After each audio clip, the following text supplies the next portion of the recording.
Ini ndinonzi VaTito Nyamweda, ndiri director weNyamweda bus service. Zororo ratasangana naro rekisimusi izororo rinowanzoitika njodzi dzakanyanya mumugwagwa. Izvozvi tiri mudenda recovid.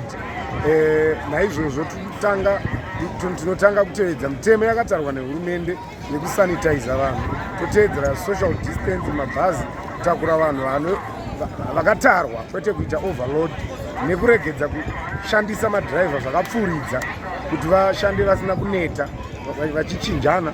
Vabereki tinovatakura, tine mabhazi anofamba achibva kuno kuHarare, kubva kuSeni neMaskati nemazuva rodoka, zviri zvimwe chetezvo nekubva kumusha. Vabereki tinotarisa kuti tichavatakura zvakanaka chaizvo muzororo redu rekrisimasi. Muno mumusika vabereki vanosangana nembavha, matsotsi atinoti makororo, vanoseka, vanodii. Naizvozvo tiri kuti marengi mashawo edu abatsire vabereki kuti vasabirwe muzororo ratakatarisana naro, nekuti mbavha dzinenge dzichida kubira vabereki vari kuenda kumusha ivavo.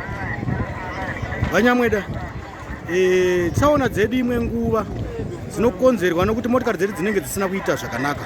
Imi makatora matanho api ekuti tinge tichiona kuti motikari dzedu dzakanaka? Ndinotenda chaizvo.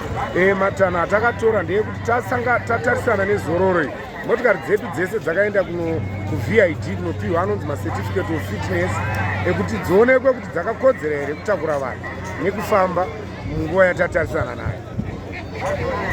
Mungadaro muine mabhazi kana kuti atingati motikari ngani dziri kutakura vanhu panguva ino? Dzine chitsama chakati o. Tine dzekumaruzevha, tine dzimwe dziri muzupco. Naizvozvo tingataure nedzekumaruzevha dzinogona kuita 15 dzinoenda maruzevha, tisingaverenge dzinotakura vanhu muno muHarare dziri muzupco. Mashoko enyu ekupedzisira VaNyamweda kuruzhinji rweZimbabwe nevari kutakurwa nevagere kudzimba taakuenda kuzororo kudai?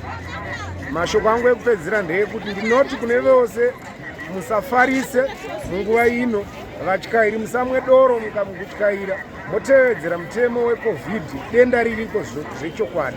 Saka naizvozvo ndinoti muve nezororo rakanaka.